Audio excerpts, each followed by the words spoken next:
Heyo, this is Eucep again, and today I'm going to look at the finished build of the Valsione 1 to 144th scale kit. It comes with several spare parts and very few excess parts on the sprues, which is quite fortunate. Only 5 parts, of which 1 polycap. The rest everything is used, though 1 or 2 parts are more useless than others.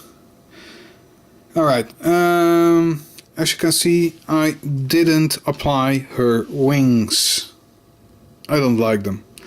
They're on ball joints and can move pretty freely, but they add a lot to her back weight, making her very unstable. Also, they get in the way of poses quite a lot, and I'm not sure if it's just me, but to me, they don't feel like they're really belonging to this kit. Their design is so different from the rest. Yeah, there is something of it in there, but I'm not really sure what it is, but they feel out of place on this kit. Perhaps it's because there are not enough really sharp pointy parts to it. Cause this kit hurts while building. Everything which looks like a sharp pointy bit, like on the shoulder, here, those sharp pointy bits down there, the sharp pointy bit of the toes, all 3 sharp pointy bits on the head, yeah, they're all very sharp. So yeah, those were the wings. Oops. As you can see, she comes with a sword and a deployed sword hilt, which is nice. You also get the sword in a sword shield undeployed. And here is a little problem. There is nowhere that I have found to store this. There is no clue in the instructions either, so this pretty much is a useless part, since you can't really like put it on the hip or anything, or it's just useless. Then there is the gun. Both weapons come with their own specific hands which you can use for it. I applied some paint here, and I used a sticker from a Gundam, since there are no stickers with this, to cut out just some silver, and I put it in there. Otherwise this gun would be completely plain one color. Actually, the blade itself would be the same color as the gun, but I painted it silver just because I like it more. You have an additional head with a more neutral expression, which looks very disembodied. It's fairly easy to swap, but you do have to remove the hair and then the sides of the face, then get it off the ball joint, and I'm not going to do that for this video. You also get splayed open hands, or I have fingers hands, as Vangelis names them. All these fingers actually come with nails. If I pen line them, they'd probably pop out more, but I rather have them this way than pen lined. And of course you get a pair of closed fists.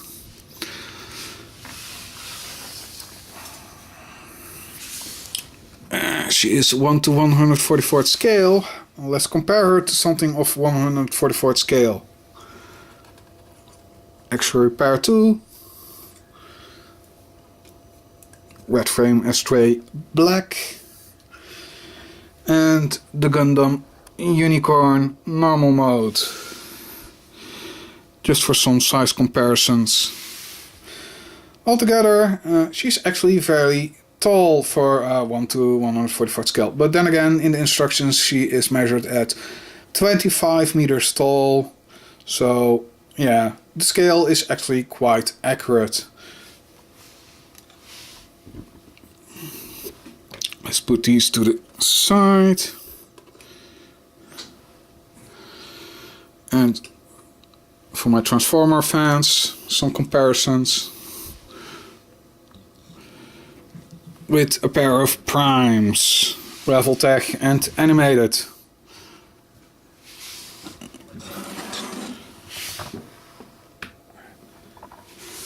Right.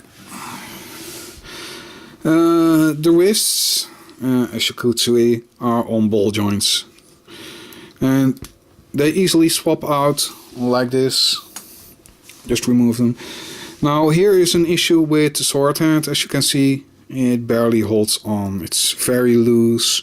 It actually pops apart very easily at the fingers. So I have to be extra careful when handling these. Look, like this. It just falls off. Which is very unfortunate. Probably better to glue it into place. Instead I'll use one of each of these. They simply pop in quite easily. So no issue there.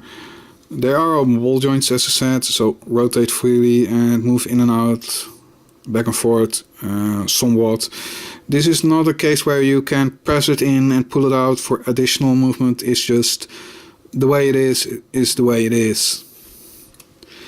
The elbows are single jointed, but they have more than 90 degrees, which is nice. Can't really touch your own shoulder, but it's far enough. There's a swivel just below the shoulder. There is a separate ball joint swivel in the pit there. You have this joint which lets it slide in and out, up and down at the shoulder itself. And there's a rotation for the shoulder pad itself as well. Then the shoulder pad itself has a slight bit of movement, moving back and forth like this. This big part itself is on a ball joint, but the real use isn't really there. And the most unfortunate part, it always sticks out like this. You can't make it straight, let it point down to save up space. That's not possible with this. So you either have to remove it or yeah. Another thing of note which I found interesting while building this kit is the fact that even this tiny little green bit is a separate piece at the neck which you have to put in.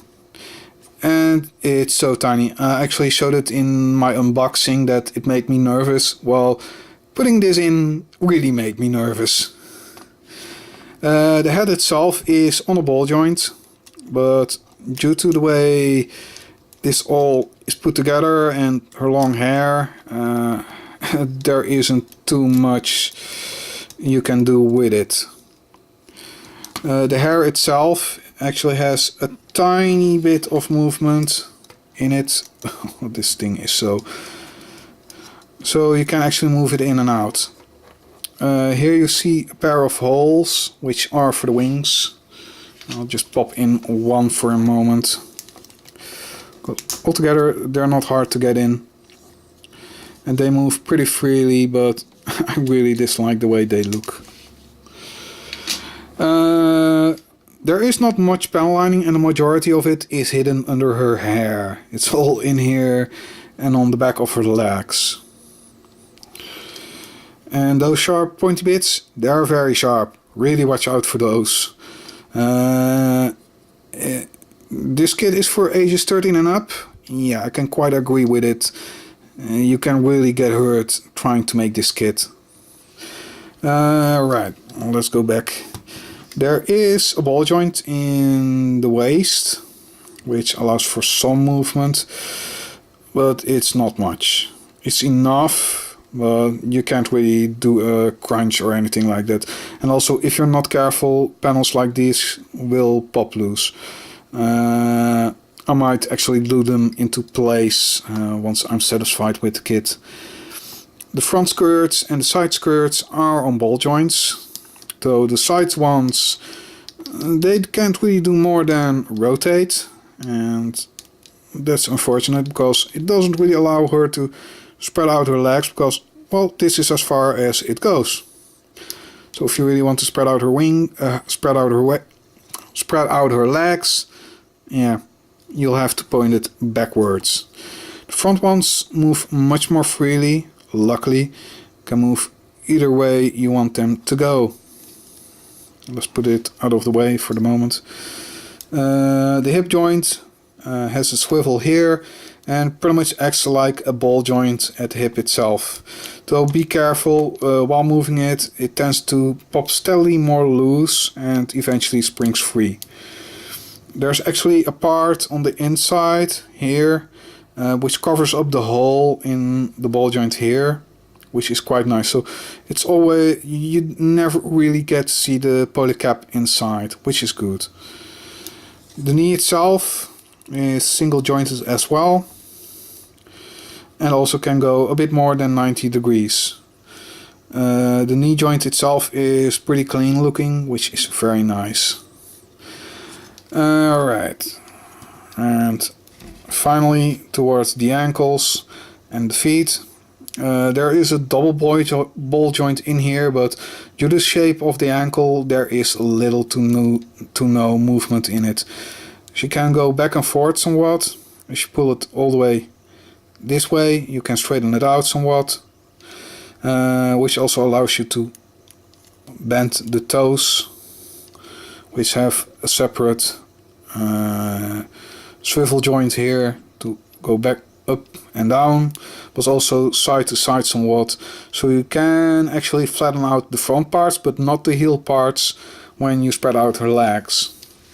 So pretty much like this, you can rotate those parts, and that's about it. You can best move the ankle somewhat forward at this part to add some stability to her while posing her, because she gets very back heavy. Altogether, I think this is a very fun kit to build, even though a bit dangerous due to the many sharp points on it. It's not for the youngest of builders due to actually that, but it being a female mecha, I see no issue there actually. It's a fun kit to build. There are some difficult parts, like the way this front lock in here, the drawing is not too clear. You actually have to put it on the inside of the crown. I thought it would be in between the crown and this head spike, but it's below the crown itself. And it doesn't make it too clear in the instructions itself. But altogether, I think it's a very nice looking kit. The pre-painted parts are good. Posability is reasonable, but limited. There are some problem parts, like if you bend the arm, these panels split apart every time on this version. Yet, I think the good points really outweigh the bad ones, and it's a recommendable kit if you like this kind of complete anime craziness, which it is. Thank you all for watching. This was Eucep. See you next time.